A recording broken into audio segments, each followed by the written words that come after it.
Olá pessoal, tudo bem? Ciro do Aviation Cult, mais uma vez aqui com vocês. Hoje dando início à série de lives sobre piloto expatriado. A gente vai mostrar um pouco da vida deles ao redor do mundo, em diversas regiões. E hoje a gente começa com meu amigo Vitor Zanqueta, que voa nos Emirados Árabes e vai falar um pouco para a gente sobre como é voar e a vida nos Emirados. Fica com a gente até o final, assunto bem interessante, espero que vocês gostem. Mas antes de continuar, deixe o seu like, se inscreva em nosso canal e ative o sininho de notificações para ser notificado dos nossos próximos vídeos.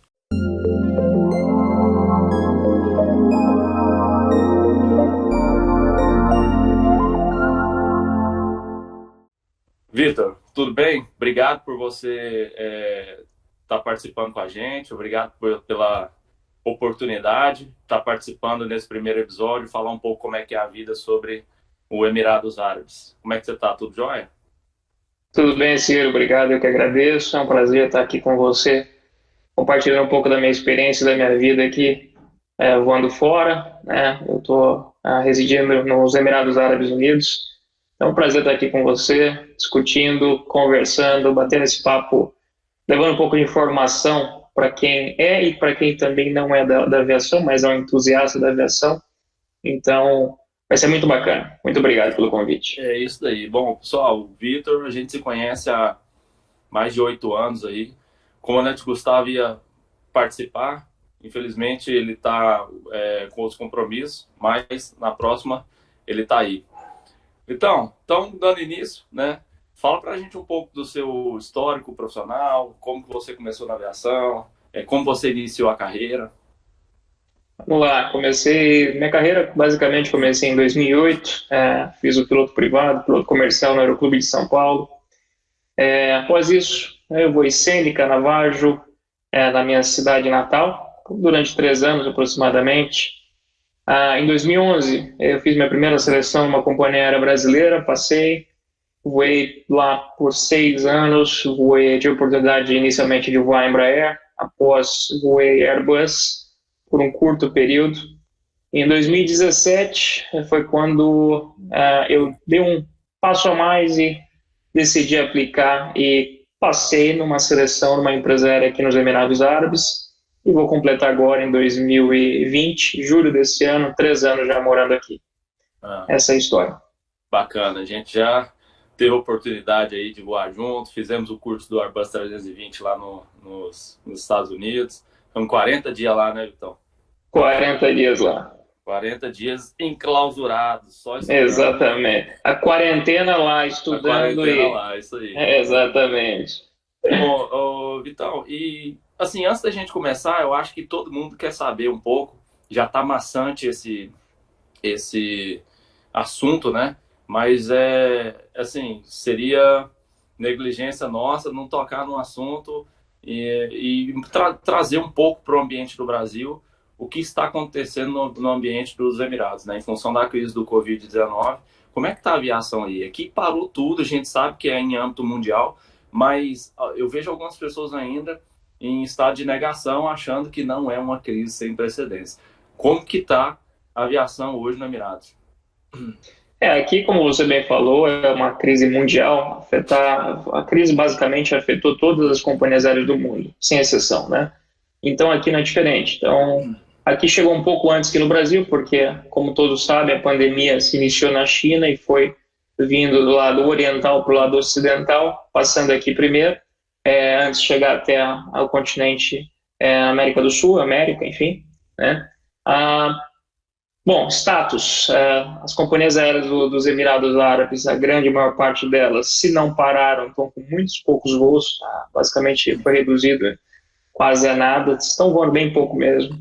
Voo passageiro, a companhia na qual eu trabalho, basicamente, por um tempo, pararam todos os voos passageiro. Agora começou a retornar alguns voos passageiro, mas basicamente para repatriação, né? A diferença é que teve um aumento, uma demanda muito maior dos voos de carga, justamente para levar suprimentos, né, para os países mais afetados, enfim. Então, a parte de carga teve um aumento mas a parte de passageiro, como não só aqui na Europa, nos Estados Unidos, enfim, no mundo inteiro, teve uma redução significante do número de voos, do número de passageiros, né? O que afetou na nossa vida? Nossa escala, basicamente hoje, nossa escala, temos dias disponíveis na escala, pode ser que a gente tenha voo, pode ser que a gente não tenha, então basicamente é um sobreaviso, né?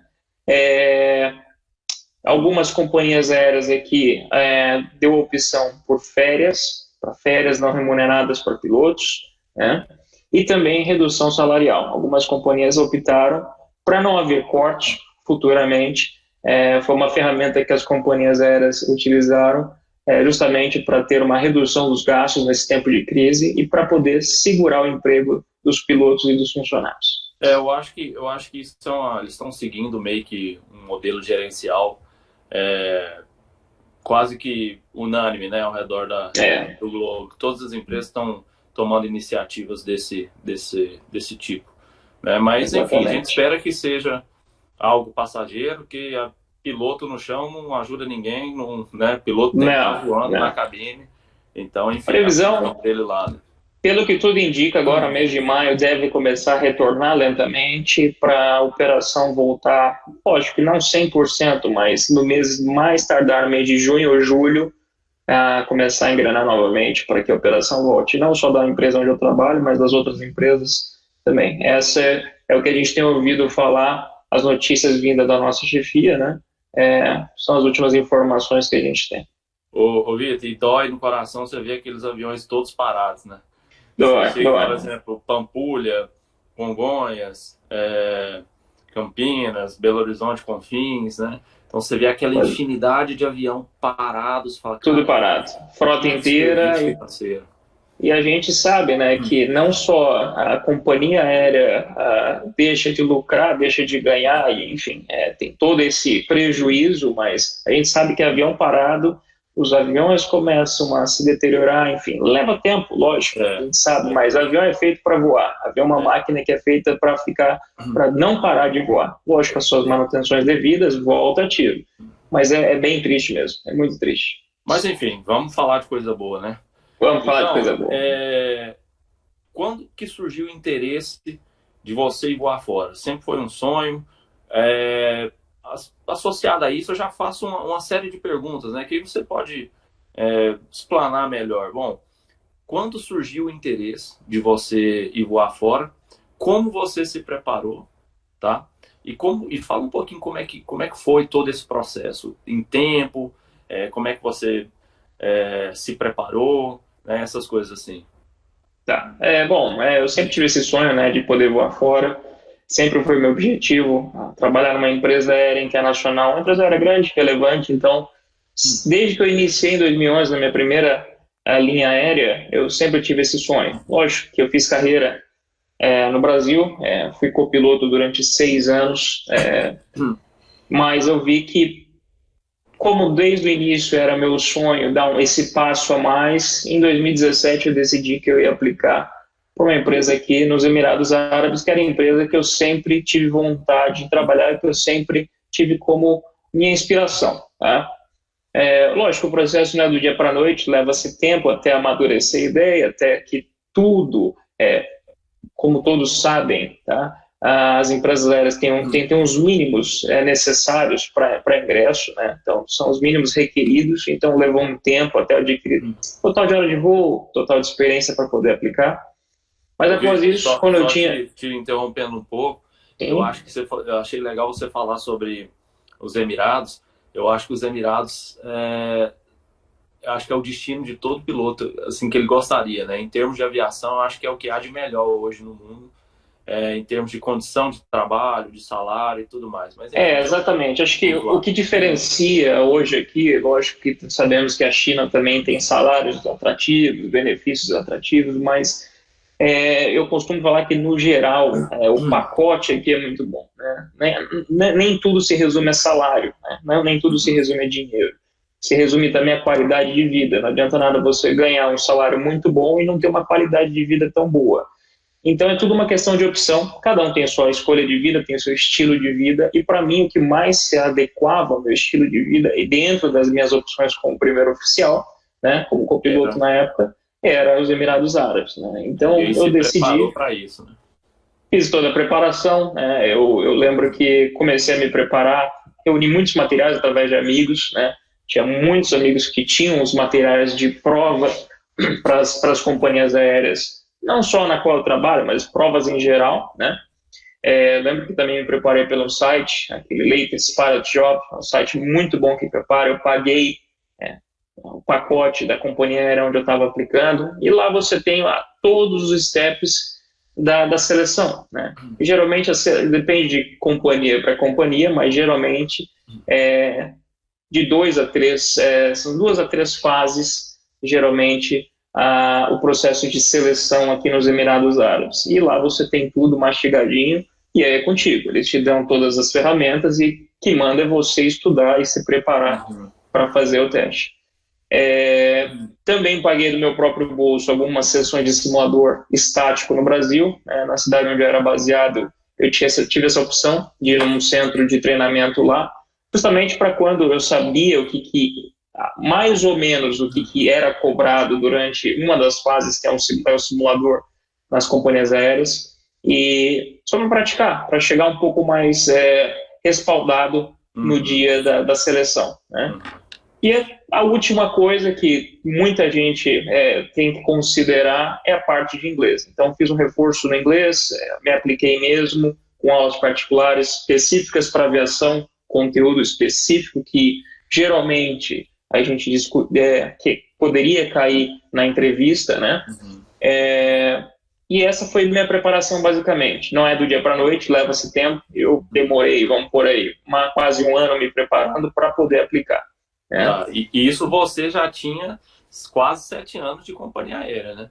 Ou já tinha 6 anos, né? Exatamente. Já tinha um certo know-how de como funcionavam as coisas no ambiente de empresa aérea, que é mais ou menos igual, né, ao redor do globo terrestre aí, mas ainda levou um ano para se preparar, né? Victor, eu acho interessante o inglês. Inglês, todo mundo acha que é só o inglês de voar, né? Eu tenho ICAO, eu vou me submeter a um screening. Mas não é o caso, né? Eu acho que uma coisa é você usar o seu inglês dentro do ambiente de cabine, outra é você se mudar para um local onde você é totalmente dependente do inglês, né? Exatamente, é totalmente diferente. Você ter a proficiência nível 4, 4 ou 5 para você poder voar, né? Você ter a capacidade de poder realizar voos internacionais é uma coisa. Mas quando você vem vivenciar e trabalhar numa empresa e morar num país onde o inglês vai ser sua língua mãe, vai ser 24 horas por dia, basicamente, você usando para trabalhar e para fazer tudo, é totalmente diferente. Entendi. Então, muita gente pensa que, eu tenho inglês no ICAO 4, com certeza, isso já é um grande passo para você, é o mínimo para você estar, para você poder aplicar para uma companhia aérea. Mas se você puder se preparar ainda mais, porque na entrevista eles vão te cobrar um pouco mais do que nível 4, isso eu tenho certeza. Entendi. Isso eu tenho certeza. E pode ter certeza que para a grande maioria, não só dos pilotos brasileiros, mas para muitos pilotos onde a língua é inglesa, né, não é a língua mãe, é onde que tem um grande corte de candidatos para a vaga, porque as pessoas deixam isso daí de escanteio, meio que de lado, só preocupando com simulador, prova técnica, sendo que isso é muito importante também, né? E o seguinte, né, Vitor, a importância da comunicação no âmbito operacional também, né? Uma questão Exatamente. de security. Exatamente. Também, porque exatamente. Quantos acidentes a gente teve aí, o maior da história, Tenerife lá, entre vários dominós ali, né? Vários Exatamente. que ocorreram, um deles foi a comunicação. Então é um pilar importante na aviação. Né? Muito importante, muito importante. Ô Vitor, e tipo assim, você já conhecia o lugar? Já conhecia o clima, já conhecia tudo, você já tinha ido lá? Você acha importante ter que ir lá? Porque muita gente decide ir. Eu sei que o processo seletivo você chega a conhecer o lugar, mas assim, você pesquisou antes para saber como é que era, porque isso tem um peso grande, né? Pesquisei muito. Então, quando eu tive a decisão que a minha meta seria aplicar para os Emirados Árabes, para a empresa onde eu estou hoje, pesquisei muito, conversei com muita gente, com pilotos brasileiros que retornaram para o Brasil. Hoje eu vou em companhias aéreas brasileiras, tive esse contato, alguns colegas, são colegas até hoje, então eu pude trocar essas informações. Mas, por incrível que pareça, a primeira vez que eu conheci o país foi quando eu vim fazer a entrevista. Vim fazer a seleção aqui. Só fazendo um parênteses, a primeira vez que eu vim fazer, eu não passei. O que foi ruim, por um lado, na minha cabeça, mas foi bom, porque eu pude observar que eu tinha que melhorar em algumas coisas, né? Um dos motivos de eu não ter passado, então fiz as melhorias necessárias, mas eu acabei conhecendo o país. Isso foi muito bom, isso foi extremamente... isso mudou totalmente quando eu vim pela segunda vez. Às vezes então, você teve como combustível para tentar de novo, né? Com certeza, né? Com certeza. Eu lembro quando eu voltei ainda voava no Brasil, lógico, estava empregado, ainda me deu mais vontade ainda de aplicar de novo. E como algumas companhias aéreas, se você, dependendo do motivo que você não passa na seleção, eles te dão 6 meses ou até 1 ano, eu pude fazer após alguns meses, eu fiz de novo a seleção, né? Graças a Deus deu tudo certo, consegui, passei, mas eu lembro que nesse tempo que eu voava, eu voltei a voar no Brasil, né, eu estava empregado lá, para mim foi um combustível a mais, né, porque eu gostei muito daqui, gostei muito da empresa, gostei muito do país, pude conhecer a cultura, né, enfim, igual você falou, foi um motivador para mim para estar aqui hoje. Foi muito legal, foi muito legal. Como você diz, só aumentou a vontade, né, mas... Você teve... Só para fechar aqui isso daí, tem muita gente que muita gente que fala, eu quero voar na China, nos Emirados Árabes. Eu acho que essas pessoas que algumas conhecem, lógico, o local, mas muitas pessoas nunca nem pisaram, né? Seria interessante, não só aqui, como na China, na Europa, independente da companhia aérea do país. É muito importante que a pessoa vá até o local antes mesmo de tudo, se tiver oportunidade, para conhecer realmente, porque às vezes não é aquilo que a pessoa acha, ou às vezes ela vai se surpreender e vai ser um combustível a mais para ela querer essa vaga. Então, muito importante. E tem o lance da família também, né? Aquelas pessoas que vão levar a família, que é grande parte dos aviadores, eles não é um processo decisório sozinho, né? Você não decide fazer as coisas sozinho. Então, quantos a gente escuta a história de que o cara vai, larga o emprego aqui, a família não se adapta lá e o cara volta, se vê desempregado porque não aguenta ficar longe da família, enfim. É uma decisão que tem que ser tomada em conjunto, principalmente para quem é casado e quem tem filho, né? Com certeza. Falando em decisão, já aproveita o seguinte, você passou, passar é uma coisa, né? Decidir ir, a gente também tem vários colegas que passaram na seleção e na hora H amarelaram, né? Enfim, cada um tem seus motivos. Você teve medo? Qual foi o fator decisivo e como é que foi esse processo de decisão? Pô, passei, tô com a carta de emprego na mão. Exatamente. Eu acho que quando você passa, você recebe o sim. Quando você tem um não, é um não, você volta para casa triste, né? E vida que segue. Mas quando você tem a carta aqui, ó, você recebe a notícia que você passou na seleção, medo não é a palavra, Ciro, que eu falaria. É mais o receio de uma vida nova, de começar, de sair da sua zona de conforto. No meu caso, eu estava empregado. De recomeçar, exatamente. Eu estava empregado no Brasil, teoricamente, era um copiloto antigo na empresa aérea onde eu trabalhava, próximo da promoção, 6 anos voando lá, acostumado com a empresa, acostumado com a cidade, bem instalado, largar tudo para começar uma nova vida, companhia aérea nova, num outro país. Então, medo não é a palavra, eu acho, mas esse desconforto que quando a gente sai da inércia, sai da zona de conforto que a gente tem, é uma coisa que, do mesmo jeito que não é confortável, mas que é um combustível para a gente, quando a gente consegue passar por toda a mudança, isso daí nos engrandece muito, né? Isso daí nos faz amadurecer muito. Então, com certeza isso daí. E é uma opção de cada um, né? É uma opção de cada um. Tem gente que nunca teve o sonho de voar fora, tem gente que é feliz voando Cessna 152 e vai ser a vida inteira. Escolhas, e eu admiro. São escolhas. Cada um é cada um. É não desmerecer de ninguém. Não é porque é uma pessoa monomotor. Não é nada disso. São escolhas de cada um.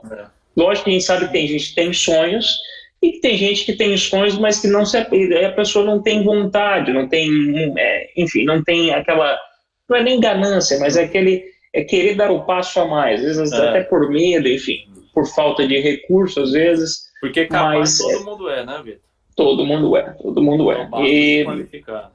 E aquilo que eu falo, eu vim para cá a primeira vez, não passei, e falo para todos os amigos, isso daí para mim não quer dizer nada, isso daí só foi um ponto a mais para eu tentar de novo. E se a pessoa tem esse objetivo, não vai ser uma pedrinha que às vezes você tropeça que vai fazer isso de uma tempestade, não. É só o começo. A vida é muito longa para a gente ficar... Então, se você foi para aí, não passou na primeira, eu e o Wagner tem que tentar umas 3, 4 vezes, então. Vocês são muito mais sabidos que eu e muito mais ator, vocês sabem disso.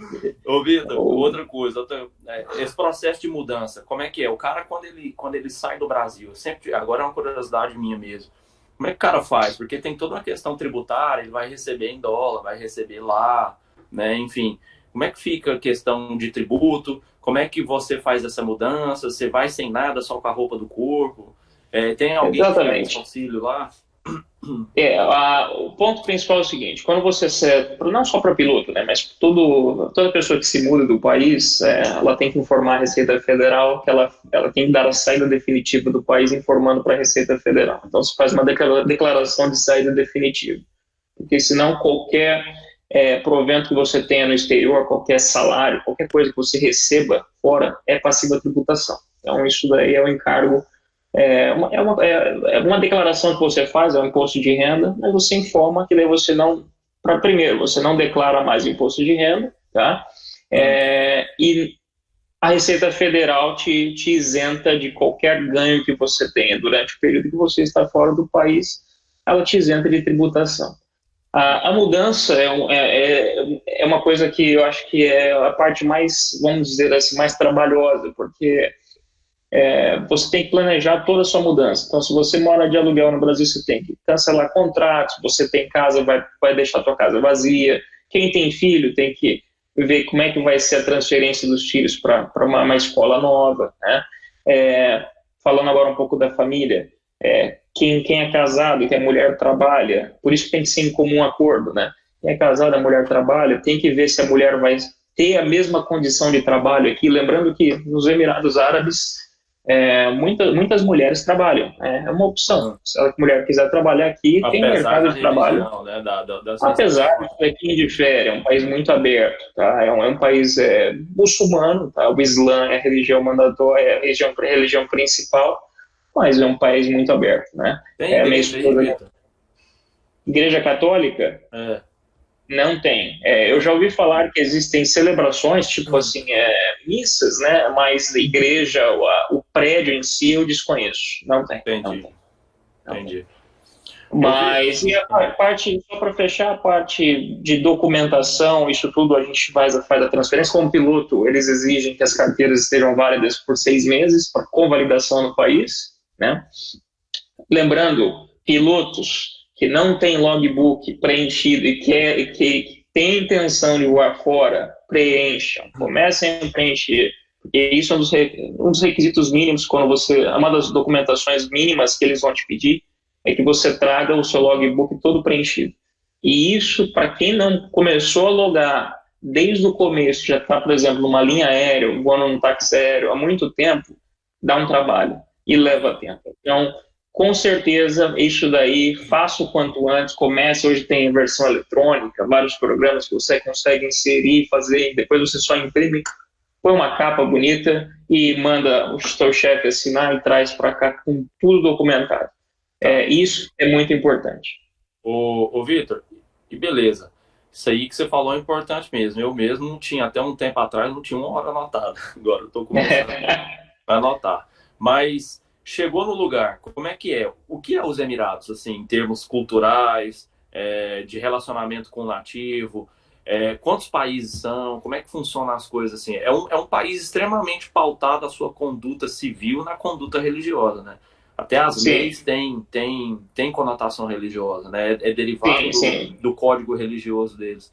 Como que é? Como é que Hum, foi a adaptação da Letícia, sua, entendeu? Como que foi isso daí? Se adaptaram bom, tranquilo? a adaptação aqui, né, principalmente eu moro em Dubai, então os Emirados Árabes, por mais que a cultura seja uma cultura muito diferente da nossa, mas eu moro em Dubai, então é uma cidade que tem muito expatriado morando. Então os Emirados Árabes, diferente de, acho que muitos países, né, a maioria dos países, aqui a grande maioria das pessoas que moram não são daqui, né?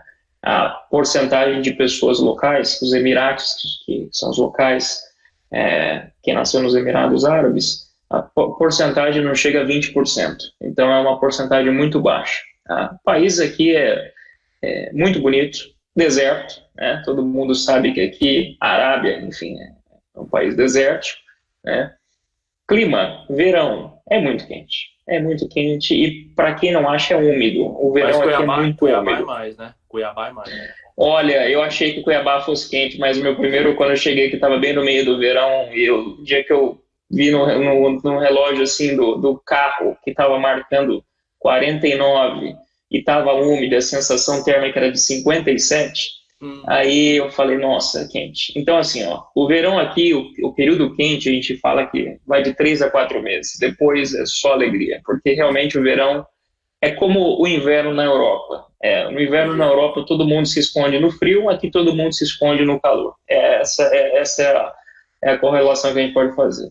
Mas Bar, são essas coisas.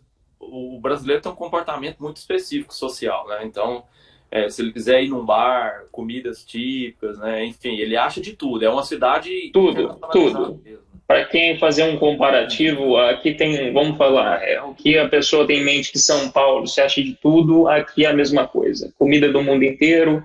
Se a pessoa gosta de sair, dar uma descontraída, ir para um pub, ela tem aqui também. Parte de bebida, né? Muita gente fala, mas aí não pode, realmente, locais públicos não é permitido o consumo alcoólico, como em muitos países na Europa e até mesmo nos Estados Unidos. Mas tem lugares, tem bares, restaurantes que têm a permissão para servir bebida alcoólica, alguns restaurantes em hotéis também têm a permissão, né? E para quem mora aqui, você tem a condição de até ter uma licença, se você quiser comprar álcool e trazer para sua casa, você tem que ter uma licença para isso, né? Você paga anualmente essa licença, mas daí te dá o direito a comprar e de você poder trazer para tua casa para consumo pessoal sem problema nenhum. Então é Entendi. um país muito livre, muito aberto, lógico, seguindo, respeitando a cultura e principalmente a religião, né, deles. Eles são, os Emirados, ele é um pessoal muito amistoso. Eu tenho a oportunidade de trabalhar com muitos Emirados, né, na companhia onde eu trabalho, e no geral, a maioria são muito, muito bacanas. Eles Bacana. amam futebol.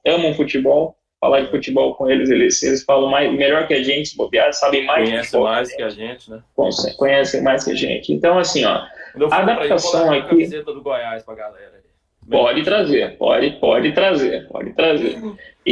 Mas em relação, assim, à parte geopolítica, o Oriente Médio, todo mundo tem uma visão um pouco errada, né? Acho que o Oriente Médio é um lugar perigoso, e não é bem assim, né? Entendi. Aqui, Emirados Árabes, Arábia, são países muito fortes, são países onde esse tipo de perigo não existe, tá? Entendi. Eles são países muito estáveis economicamente e socialmente. Então, Entendi. isso daí, as pessoas têm um pouco a visão distorcida do que é o Oriente Médio. Lógico, alguns países da região do Oriente Médio têm uma certa instabilidade, né? Mas isso vem de longas datas. Então, mas nada que afete a nossa vida aqui, nada que afete a operação, muito pelo contrário, a operação é muito segura, a nossa vida é muito tranquila. Fazendo um comparativo com o Brasil, a taxa de violência aqui é quase zero, é quase nula. Se você quiser andar na rua às 4 da manhã, você sozinho, com a sua esposa, enfim, com seus filhos, ninguém vai te parar, ninguém vai te encher o saco, não vai fazer nada. Não existe. Não existe. Então, assalto, não existe, entendeu? Então, esse tipo de coisa que Até que a quando punição é severa aí, né? é Calote, severa. essas coisas. Aqui a punição realmente, a lei se aplica, né? E, Entendi. lógico, um país muito menor, um país bem menor em termos de população, enfim. A população do país aqui em torno de, não chega a 10 milhões, tá? Dos 7 Emirados, em torno de 9,8, 9,7 milhões. Os Emirados maiores é Abu Dhabi e Dubai, tá? Abu Dhabi é o mais populoso é Dubai, mas o maior em extensão territorial é Abu Dhabi. Entendi. E é uma vida normal, tranquila, tirando o calor que faz no verão, de resto eu gosto muito do estilo de vida aqui. Bacana. Ô Vitor, agora você falou em operação, né? Vamos trazer então para o âmbito Vamos. operacional, que é o que quem está assistindo a gente agora deve estar curioso. Como que é o treinamento aí, o Ground School? Desde que você se inicia o Ground School, faz o simulador, né, treinamento em rota, é muito diferente? Qual a diferença de treinar no Brasil e treinar nos Emirados? Igual você falou, basicamente o treinamento não foge muito de como é o treinamento no Brasil em termos de separação. Então a gente tem Ground School, tem a parte de simulador, depois o treinamento em rota, né? Ground School, a diferença que eu posso dizer, eu lembro do meu treinamento inicial, a minha primeira vez que eu iniciei no Brasil numa companhia aérea, tinha muita aula teórica. Então a gente fazia aula de sistemas de avião, a gente passava o dia inteiro com um professor, um instrutor, explicando para a gente os sistemas do avião. Aqui isso daí não existe. Tá? Basicamente, aqui eles te dão um material, né, um CBT que a gente chama, você vai estudar o avião por conta, tá? Os manuais, todos, é tudo digital, não existe mais manual de papel, né, na companhia, então tudo é online, é digital no portal. O Ground School leva em torno de de 30 a 40 dias, essa é a média de tempo. Temos aulas presenciais, mas daí são aulas de CRM, aula de safety, aula de security, aula de cargas perigosas, aula de performance, são aulas realmente aí tem que ter alguém, porque muito dessas aulas tem interação, né? Por exemplo, CRM, a gente faz uma parte do dia juntamente com os comissários, né? Aula de emergências gerais, enfim. Então, para esse tipo, as aulas são presenciais. Mas o que eu pude sentir que a grande diferença é que aqui é muito estudo, a gente tem que estudar muito, com certeza, a cobrança é maior, isso não tenha dúvida. Mas você por conta, muito mais por conta do que no Brasil. No Brasil eles têm mais aulas, principalmente, eu não sei agora como é que as companhias aéreas adotaram, mas essa no Ground School, lembro quando eu fiz, era assim, vamos para o simulador. O simulador começa com o simulador estático, então o simulador aqui leva também por volta de 1 mês, 40 dias, tá? Simulador estático nada mais é que a gente vai para uma sala, são algumas sessões que a gente faz, 4 ou 5, não me lembro ao certo, né? Basicamente para iniciar os flows no cockpit, alguns procedimentos mais simples, até então para pular no full flight, e aí no full flight a gente começa com os procedimentos, né? Manobras manuais, daí passa para voo com automação, e aí passa para emergências, aí temos todos aquelas pautas que tem no cronograma, de low visibility, cold weather operation, cruzamento dos Himalaias, enfim. Aí tem toda a sequência até você concluir o teu treinamento no simulador. Você tem aqui um pré-check e um check. Tá? Você fez o seu pré-check, você é liberado para o check. Fez o check, você está liberado para a instrução em rota. E a instrução em rota, basicamente, são 2 meses. A gente tem 2 meses aqui de instrução em rota. O que difere? Eu não sei como é que hoje em dia é aplicado no Brasil, mas quando eu iniciei, Ciro, no Brasil, eu lembro que eu fiz por muito tempo, eu tive instrução com, até mandar um abraço para ele, o Rocco, grande amigo meu, fiquei com ele quase o mês inteiro tendo instrução. Ele basicamente, eu só tive instrução no meu primeiro avião com ele. Quando eu mudei para Airbus também foi a mesma coisa, eu tive instrução com o instrutor, basicamente a instrução inteira foi com ele, foi mais curta porque daí eu já voava na companhia aérea, então só foi a instrução do equipamento. Aqui não, aqui cada voo você faz com o instrutor, então geralmente os instrutores diferente. com um instrutor diferente. Então, geralmente, antes de cada voo, o instrutor ele te manda um e-mail, te liga para bater um papo. Isso é muito legal. Os instrutores aqui, eles aproximam muito dos alunos e ele consegue acessar o teu file e o que você já teve até então de instrução. E ele te fala, ó, se programa o voo, daqui 2 dias a gente vai voar juntos, se programa para a gente dar uma olhada nesse assunto e nesse assunto. Então você já se programa e você já sabe o que vai ser cobrado durante o voo de instrução. E, sendo sincero, são 2 meses que não tem aquela correria, são 2 meses muito bem aproveitados, e é discutido e tudo que é previsto durante a instrução em rota tem que ser visto até o voo de cheque, né? Aí você também tem um pré-cheque e um cheque. Após o cheque, aí vem a felicidade, né, que a gente brinca, que daí é uma nova vida. É uma nova vida. Depois que você checou, aí tira aquele peso das costas mesmo, né? Então, e aí deve ter o caráter instrutivo mesmo, né? Porque o simulador, pelo menos no Brasil, está mudando, graças a Deus, essa mentalidade. Tá criando uma consciência de que o simulador ele é necessário para desenvolver a pessoa, uma ferramenta, né, que a pessoa tem que se sentir íntima dela, né? Então, existe muito medo das pessoas fazerem simulador, né? Acho que por uma questão comportamental, de outras gerações, de outros estilos de instrução. Mas aí já está um pouco à frente, né? Aí o simulador é um recurso de instrução mesmo. A pessoa vai aberta a aprender mesmo, né? Não tem esse mistério em cima do simulador e da instrução em rota, né? Essa diferença eu pude notar, e igual você falou, né? É o conceito de você ir para uma sessão de instrução aqui e você está ali para aprender mesmo, né? Lógico que você tem que demonstrar um mínimo de preparação para o simulador. É um desrespeito com o profissional que está ali desprendendo do seu tempo dele para te instruir, para dar instrução para você, se você não se preparar para uma sessão tão importante no treinamento inicial como ao longo da tua vida inteira. Então, teve instrução brasileira aí? Eu tive instrução com brasileiro, eu tive instrução. Meus dois primeiros instrutores em rota aqui foram brasileiros, por incrível que pareça. Na verdade, não. Foi o primeiro voo foi com brasileiro, depois eu pulei e meu terceiro voo também foi com brasileiro.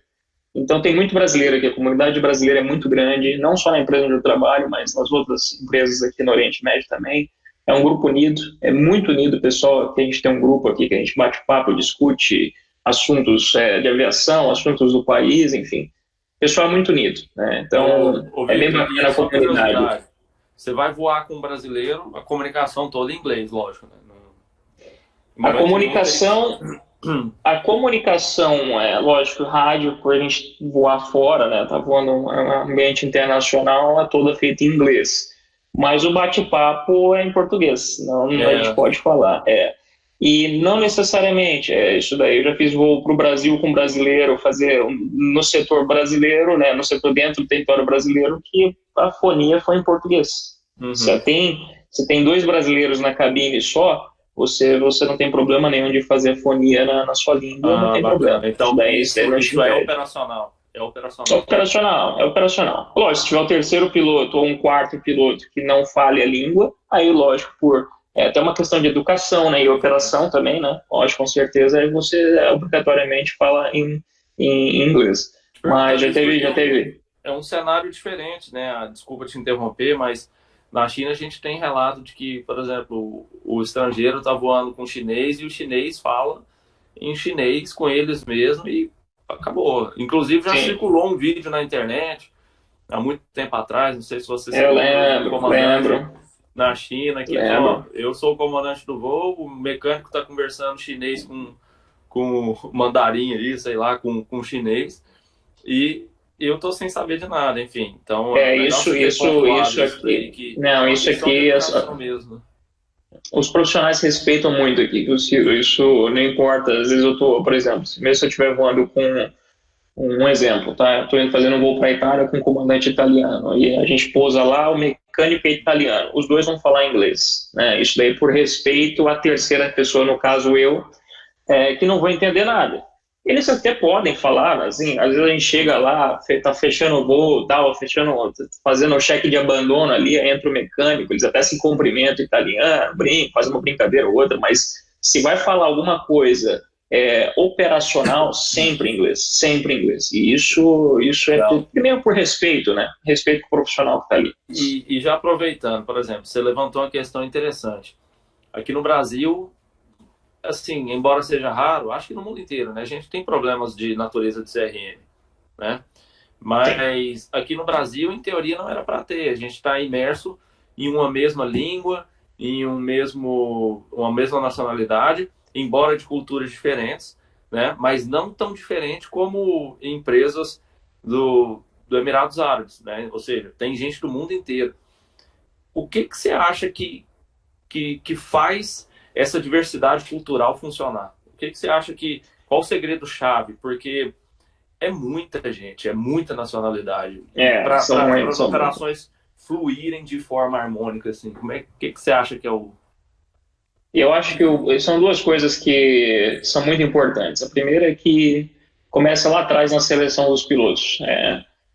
Todo mundo já ouviu falar não só na aviação, mas todo mundo já ouviu falar que alguém não foi contratado porque não fazia o perfil da empresa. E realmente acho que aqui se aplica muito, né? Muitos candidatos às vezes não conseguem passar na seleção, às vezes não é nem por deficiência técnica, muito pelo contrário, são pilotos muito bons, mas que realmente às vezes o perfil não se encaixa com o perfil de pilotos da empresa. Adendo, às vezes esse perfil não se encaixa para a empresa X, mas se encaixa para Y, né? Para Y, então são perfis que a própria empresa busca, né? Exatamente. Então, acho que esse é o primeiro ponto, né? Eu tenho experiências de voar com gente do mundo inteiro, né? A gente trabalha com gente do mundo inteiro, diversas nacionalidades, mas o nosso perfil, o perfil dos pilotos daqui, lógico, cada um é diferente de cada um, mas o perfil é muito parecido. Se você for pensar na forma como a gente pensa, na forma como a gente trabalha, na forma como a gente executa os procedimentos, é muito parecido. E o segundo ponto que eu posso pontuar é o treinamento. O treinamento aqui é muito baseado em procedimento. Aqui a gente segue o procedimento à risca mesmo, né? É by the book, como a gente costumava brincar no Brasil. Não tem achismo, não tem inventor. Aqui a gente faz o que está escrito. Se não está escrito, a gente manda um e-mail lá perguntando como é que se faz. E aí não tem discussão, não tem briga, porque daí você não tem como deixar o teu colega que está do lado, tanto sendo um copiloto como um comandante, uma forma indelicada, uma forma desconfortável, né? Então, acho que são essas duas principais coisas que aproximam muito aqui, por mais que tenha essa diferença, não só cultural, religiosa, enfim, às vezes até diferença de idade, né? Que eu voei com comandantes aqui que estão na empresa há mais de 25 anos, e o tratamento é igual. Eu voar com um comandante recente promovido e voar com um comandante mais experiente, às vezes a diferença é que, acho que a experiência dele no cargo, na posição, mas a personalidade, o perfil dos pilotos da companhia aérea é muito parecido. Acho que por isso que o sucesso da companhia, por isso que a gente não tem problemas, pelo menos eu nunca escutei falar de problemas aqui, de picuinha ou de rinche, enfim.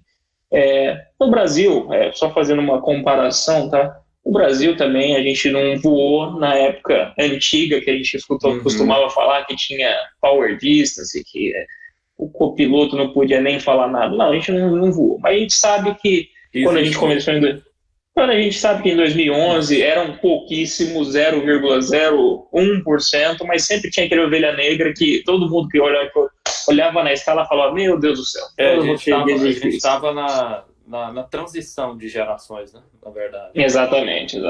Então, eu acho que, lógico, CRM veio para ficar, isso daí é uma ferramenta importantíssima, mas não só isso, é respeito com o teu colega do lado, né? É mais do que qualquer nome de curso. Então. Ô Vitor, e agora vamos falar de operação em si, que eu acho que é a parte que eu mais tenho curiosidade também. Todo voo aí é internacional, né? Aqui no Brasil, a gente tem um país de dimensões continentais que é maior do que a Europa, né? Enfim, você cruza uma Europa num voo para Manaus, São Paulo, Manaus, enfim. E outra coisa que impacta aqui no Brasil é que a gente está imerso em estações que não são tão bem definidas, né? Aqui é calor o ano inteiro, em todas as estações.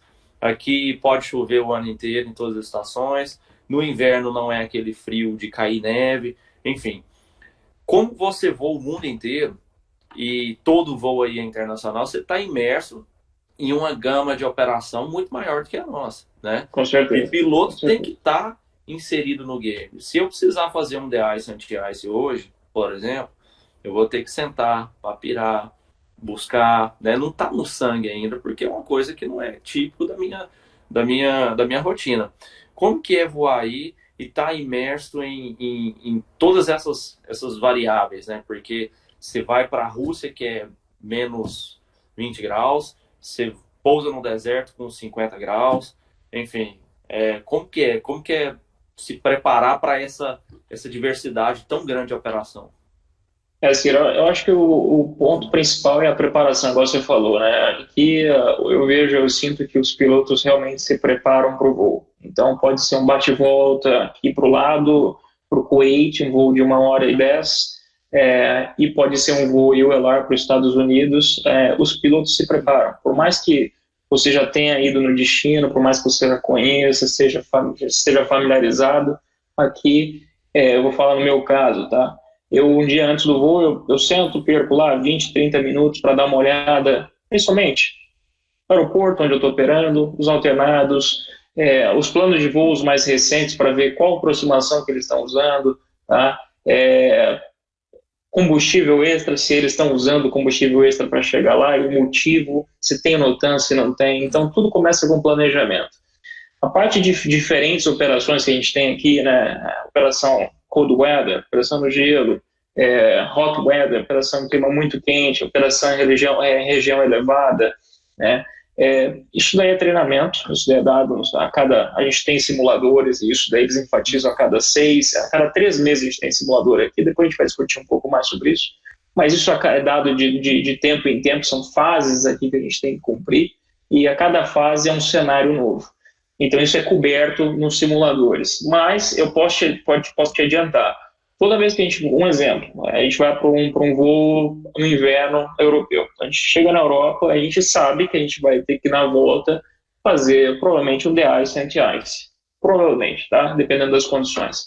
Então, a gente se prepara. Por mais que a gente tenha feito 10, 15, 20 vezes, geralmente os copilotos, os comandantes, o que eles fazem? Eles combinam de se encontrar um pouquinho antes da apresentação na volta, tomando um café junto ali no lobby do hotel mesmo, e eles dão uma reolhada, eles dão uma rechecada no procedimento, já para adiantando um pouco. Chegando no avião, tudo fica mais rápido. Vai se ler novamente o procedimento, que tem que seguir o manual, mas pelo menos a gente já deu uma boa olhada e uma boa planejada de quais são as possibilidades, tá?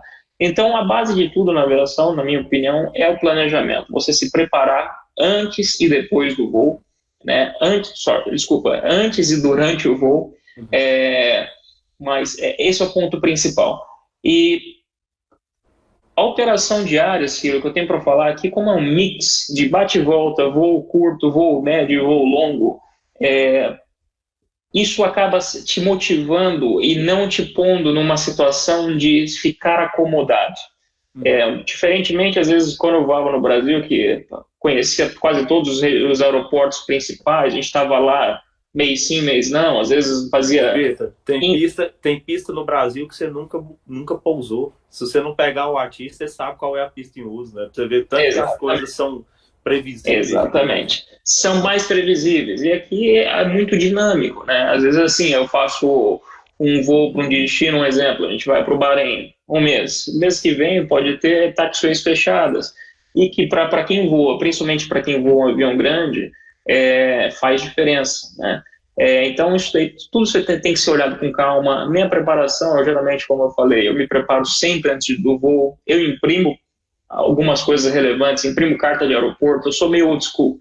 E até tem amigos aqui que brincam, falam, se a empresa te dá um iPad, é para isso, você pode sublinhar, grifar, escrever no iPad, mas eu gosto também de ter o papel. Eu sou meio velha guarda para essas coisas. Então eu imprimo, eu faço minhas anotações, e isso independente se eu já tive lá uma, duas, nenhuma ou 10 vezes. Isso daí é o meu processo de preparação para cada voo. Entendi. Ô, Vitor, e aproveitando já isso que a gente está conversando, qual que é o voo que você mais gosta de fazer e o tipo de operação que mais te chama atenção, assim, que você gosta? É lógico que a gente sabe que piloto quer pousar sempre com vento calmo, nada, né? Mas, enfim, dessas operações especiais, qual é que te chama mais atenção e qual o voo que você gosta mais de fazer e o porquê? Eu acho que o destino que eu mais gosto, eu gosto muito de ir para a Europa, que é um voo daqui da onde a gente está, um voo relativamente curto, né? Vamos falar, são 5, 6, dependendo do destino da Europa, 7 horas e meia. A Alemanha é um país que eu gosto muito, eu gosto de fazer voo para lá. O pernoite geralmente é um pernoite de um dia e volta para Dubai, então eu gosto desse tipo de operação. Igual você falou, todo piloto gosta de vida mais tranquila, né? Vida mansa. Vento calmo, cavoque, sem nenhuma nuvem no céu para apreciar a vista da aproximação. Mas tem alguns procedimentos aqui que eu acho bem interessante. Um deles é a operação de visibilidade baixa, né, o low visibility, que eu acho muito interessante. Isso eu acho uma coisa que quando você... Eu lembro que na Embraer a gente treinava o low visibility, mas o comandante operava na época e era feito o pouso manual, né? Porque a gente, se eu não me engano, era um canal, era um piloto automático com 2 canais, né? E para ser liberado tinha que ter pelo menos 2 pilotos automáticos para o auto-landing. Mas aqui não, aqui a aeronave faz tudo sozinha e é impressionante. A precisão da máquina é uma coisa absurda. E toda a estrutura, quando está um aeroporto está operando low visibility, eu acho muito legal. Tem outras também, né? Às vezes a gente vai fazer um voo ULR para os Estados Unidos, região polar, tem que tomar outros tipos não é de cuidados, mas de preparação. Você tem que se preparar de uma forma mais minuciosa, né? Operação no Atlântico Norte, eu acho bem interessante. Temos voos e tops que a gente tem que se atentar para outros detalhes. Então... Ô Vitor, você mencionou uma coisa agora que sempre foi curiosidade minha, né? Eu sei que o voo polar é um voo especial, né? Ele tem algumas características diferentes da operação normal, tem a questão do norte verdadeiro, né? Enfim. Agora, aproveitando já que você tocou nesse assunto, você já chegou a bloquear o polo, a fazer a rota polar mesmo? Quais são as particularidades e o que realmente impacta a nível de operação? Eu sei que deve ser uma coisa mais extensa, mas só para curiosidade mesmo, aproveitar e ter resumidamente, uma ideia. Sim, alguns voos, quando a gente sai dos Emirados aqui, a gente vai pela rota polar, que a gente chama, né? Então, por 2 oportunidades eu tive, geralmente é para a costa oeste dos Estados Unidos, a gente vai bem próximo ao Polo Norte. E eu tive a oportunidade por 2 vezes de realmente quase bloquear a latitude 89 norte. Então, era praticamente no Polo Norte, bem no ponto principal central. Algumas coisas têm que ser levadas em conta, né? O voo polar é tudo, pela denominação, todo voo acima da latitude 78 norte, daí já passa a ser voo polar. Algumas coisas têm que ser levadas em consideração. Aeroportos de alternativa são extremamente escassos e os que têm, a operação é um pouco complicada, principalmente pelo tempo, né? As condições climáticas são extremas, né? Então isso tem que ser levado em conta. Geralmente são aeroportos de emergência, somente se você tiver realmente uma emergência que demanda pouso imediato, você alterna no aeroporto assim, né? O que mais é levado em conta? Você falou aí da parte de magnetismo, né, da Terra. Você não pode usar a bússola, né, a famosa bússola aí, no nosso caso, o heading. Realmente, para a gente voar a região polar, a gente tem que apertar um switch que o nosso heading passa de magnético para verdadeiro, né? Então a gente troca o sistema. O sistema principal usado, a gente tem a nossa rota, geralmente são pontos aleatórios, e isso é mandado no plano de voo e a gente voa acoplado ao ELNAV, né? Electron Navigation. Mas se por alguma contingência que a gente tenha que abrir para a direita ou para a esquerda por algum motivo, enfim, por alguma razão, forma de contingência mesmo, aí sim a gente tem que passar apertar o true para passar para o verdadeiro e aí sim selecionar o heading select, senão nem vai funcionar. O avião ele já é feito para não funcionar o sistema magnético, né? Sistema de comunicação, VHF, extremamente difícil de pegar, só quando você realmente está muito próximo das estações. E o sistema HF, que é o usado para quem não tem o sistema que a gente tem, que é o CPDLC, que basicamente o sistema CPDLC é um sistema de troca de mensagens. Então você consegue via satélite trocar mensagens com o centro de controle, você obtém autorização para entrada no espaço, na rota oceânica que a gente chama, você tem essa autorização, com isso daí você vai manter o seu plano de voo, a sua altitude e geralmente velocidade, tá? Alguns setores já estão disponibilizando velocidade a critério do piloto, outros ainda é uma velocidade fixa, decimal 83, 84, depende da aeronave, e isso já é pré-determinado que você tem que fazer o cruzamento com essa velocidade sem alterar. Tá? GPS, existem relatos de interferência de GPS também, mas lembrando, o avião, a maioria dos aviões, tudo é redundante, né? Então, no avião que eu vou, são 2 GPS e 2 sistemas inerciais. Mesmo que a gente tenha falha de um GPS, tem outro, e se tiver falha dos GPS, tem o sistema inercial para nos balizar. Então, são essas variáveis. E tem mais duas coisas que pode ser comentado, que a gente tem que também observar. Temperatura de combustível, dependendo se é previsto a quantidade que a massa de ar esteja muito gelada e vai afetar a ponto de congelar o combustível, ficar próximo do ponto de congelamento, a rota é modificada. Menos 38 também? Nada. Ele é estipulado em menos 37, né, dá o pop-up, mas dependendo do país, o combustível, dependendo se é Jet A1, o ponto de congelamento vai de menos 43, né, até menos 47. Então, ou depende do combustível também. A ter problemas a nível de congelamento de combustível.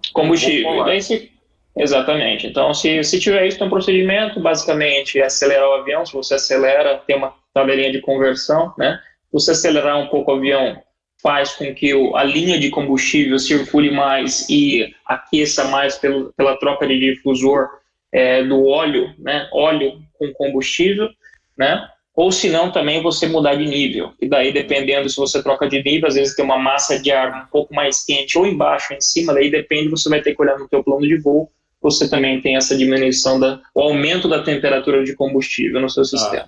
E a última coisa que tem que se atentar, só para fechar, que pouca gente sabe, é a parte de radiação.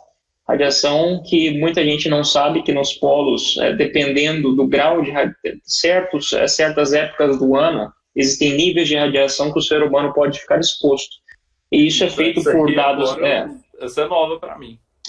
São dados se eu não me engano, a NASA tem um site que publica, mas outros órgãos também publica isso, mas e isso é monitorado de perto. O Dove O Dove ele monitora para a gente, com certeza, e ele vai ver se tem uma predisposição ao alto índice de radiação naquela rota para aquele dia, para o horário que a gente vai cruzar. Se tiver, ele faz um desvio, ele muda o plano de voo, põe uma rota um pouco mais ao sul para evitar isso, né? Porque a gente tem um limite e isso tem que ser considerado, né? Legal. Pô, bacana mesmo, cara. E você vê a infinidade de coisas que a gente, né? Tem muita coisa. E só falamos de exatamente. Não está inserido, né? E são quantos destinos aproximadamente?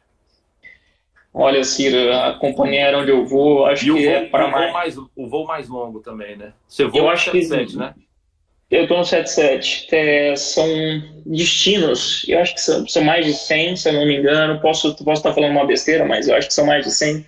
São por volta de 120 ou 130, se eu não me engano. Tá? O voo mais longo do 77, se eu não me engano, eu não sei se o 77 está fazendo agora, mas é Nova Zelândia, acho que dá quase 17 horas.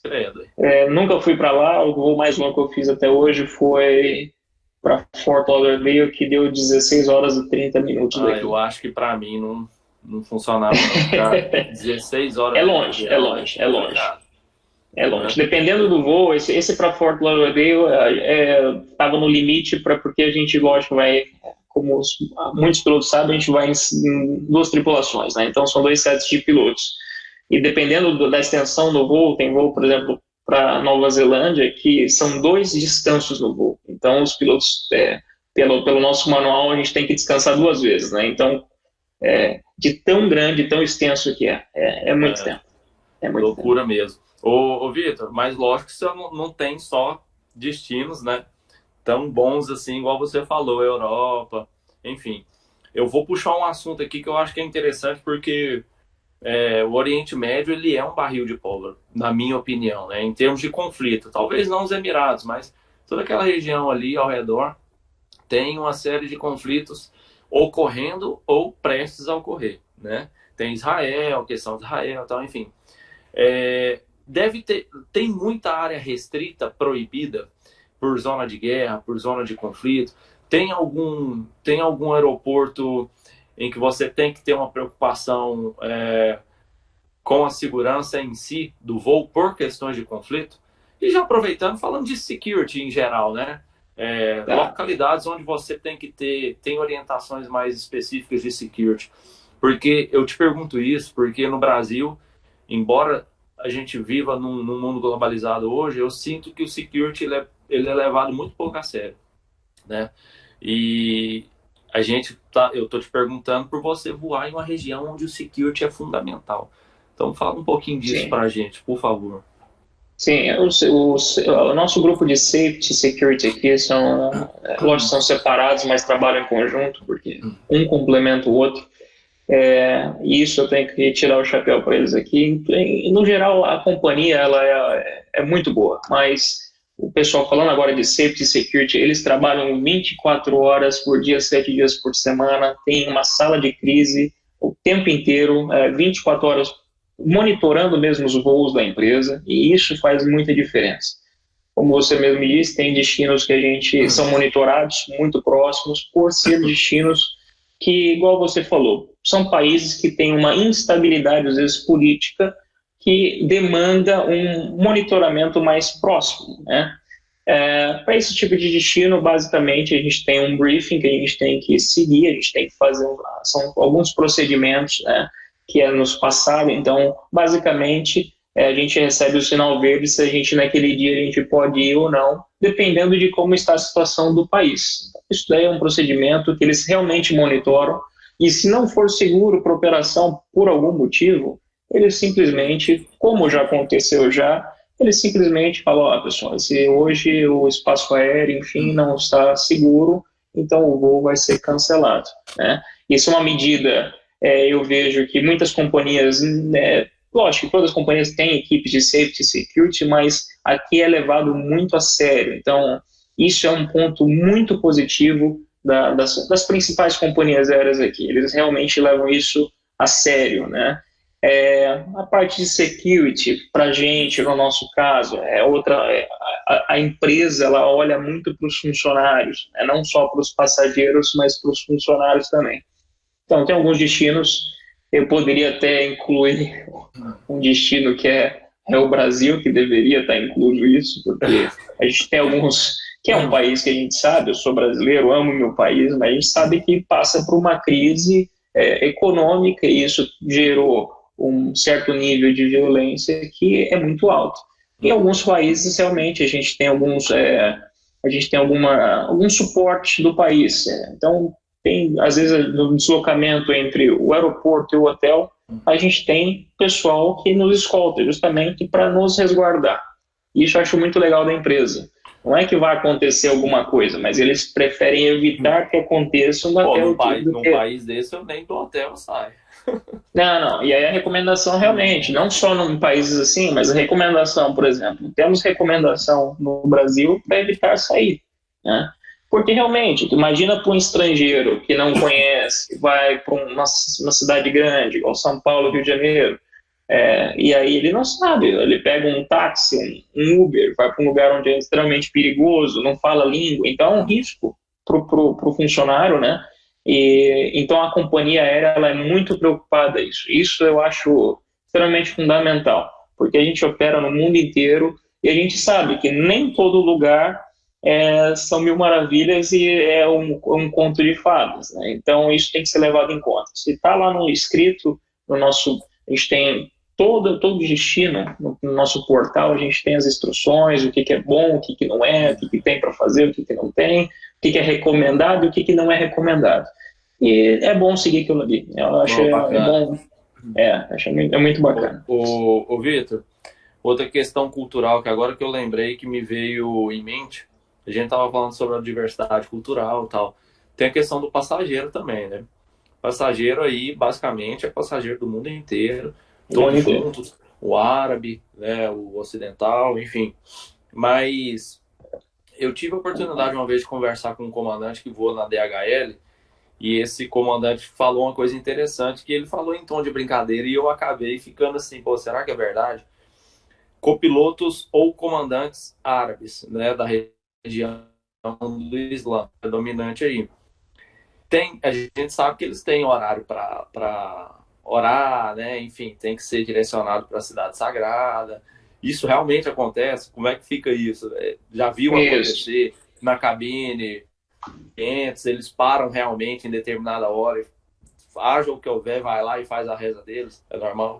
Tem pela religião, né? Pelo Islã, se não me engano, eles têm que rezar 5 vezes por dia. Tem os horários estipulados, mas pelo que diz os mandamentos, posso estar errado, não sei se é bem assim, mas pelo que eu converso com colegas que são islã, eles dizem que os horários é mais para você lembrar, mas se você estiver exercendo uma função que você não pode parar aquela função no momento para fazer a reza, você pode postergar ou você pode até adiantar, né? E aí, a hora que você estiver tranquilo, sem uma demanda alta de trabalho e tal, você para e faz a sua reza. Passageiro é muito comum. Isso é muito interessante, né? Às vezes os comissários ligam para a gente na cabine perguntando aonde que está a cidade sagrada, né? Onde está? Direção da Meca aqui para informar para o passageiro, que geralmente eles... É tipo aqui no Brasil, que cidade que nós estamos passando aqui, né?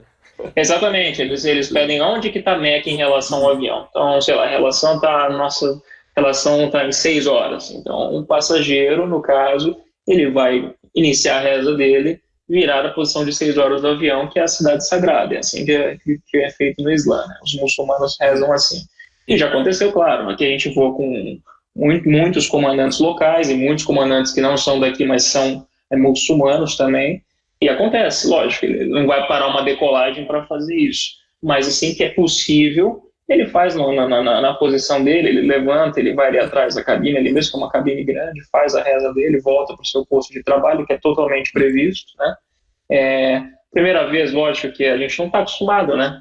Mas a primeira vez que eu vi isso, eu já sabia que poderia acontecer, porque é um país muçulmano, mas depois você se acostuma, isso daí e é até bacana, porque a maioria deles, a maioria dos comandantes que são muçulmanos, eu troco muita informação com eles, porque é uma coisa nova para mim. Eu leio um pouco, mas troco muito do meu conhecimento do mundo muçulmano e do mundo islã, eu aprendi com os colegas voando, e eles adoram explicar. É um prazer para eles explicar a parte primeiro a cultura deles e a religião também. Existe muito mistério também, né, Vitor? Aquela coisa, muito mistério. Questão midiática, né, que as pessoas às vezes distorcem e tal, enfim. E religião é uma coisa muito séria, né? Então, a gente está indo para tá falando com você de um país onde a religião é a pauta principal, né?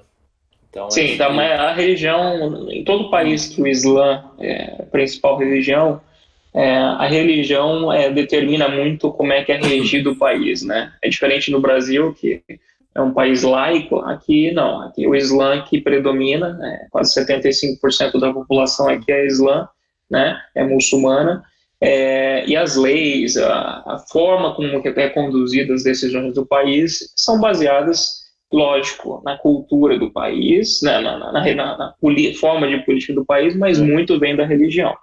Por isso que a gente tem que respeitar sempre. Ô Vitor, e já sentiu alguma discriminação? Assim, eu não sei se você é cristão ou sabe me dizer se algum cristão já sentiu alguma discriminação aí? Muito pelo contrário. Da mesma forma com que eu acho que aqui nos Emirados Árabes e no mundo árabe, aqui em geral, vou falar Arábia Saudita, eu tenho muito pouco contato com gente da Arábia Saudita, para ser sincero.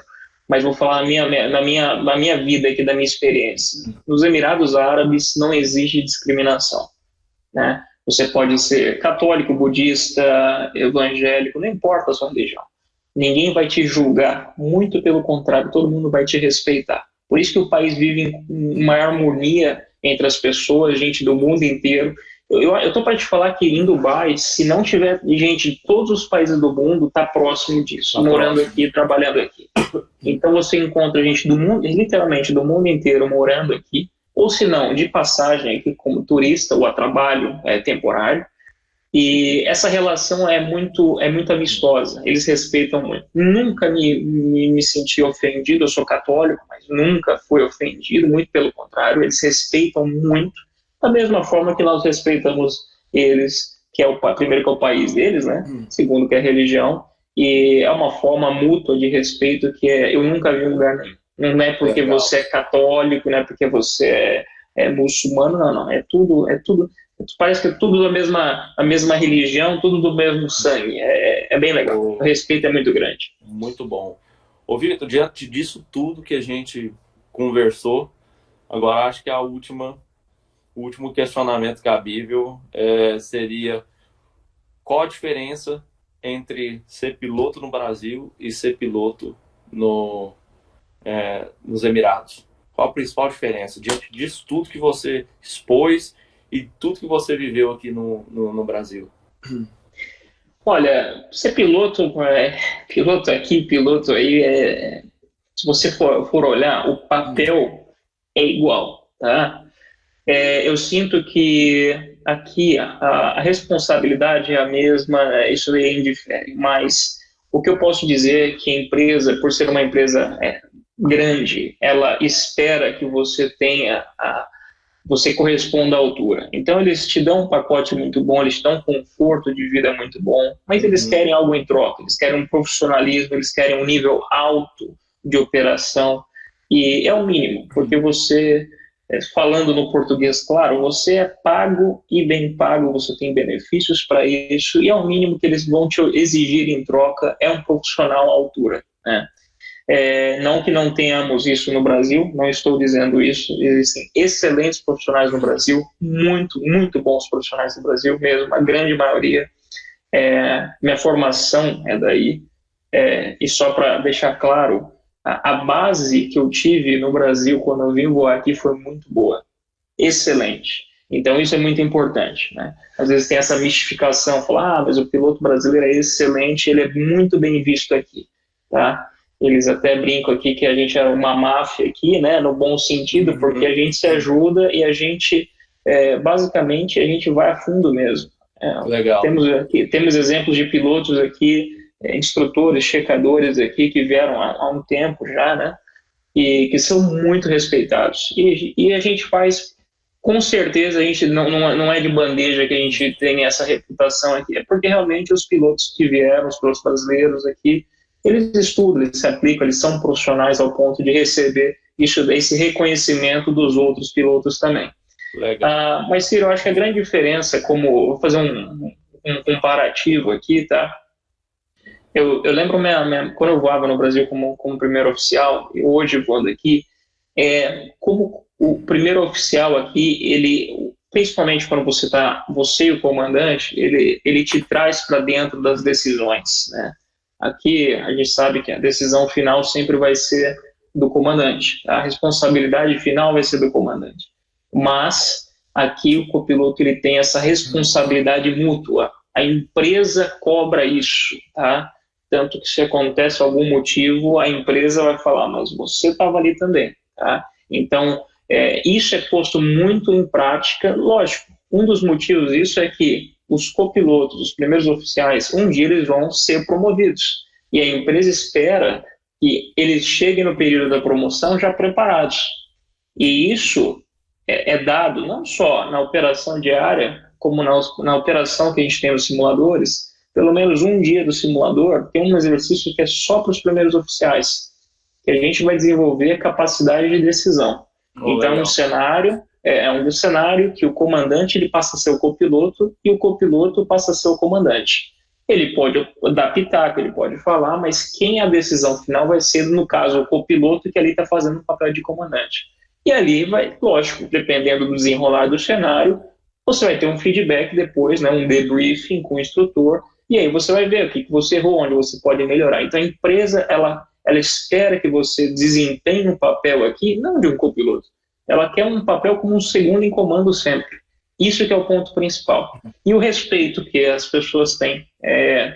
Eu sei que é difícil falar isso, mas não por uma ou duas vezes, mas por algumas vezes que eu lembro que eu voava aí e às vezes não tinha um respeito entre colegas, né? E aqui sempre tem respeito, independente da sua posição, né?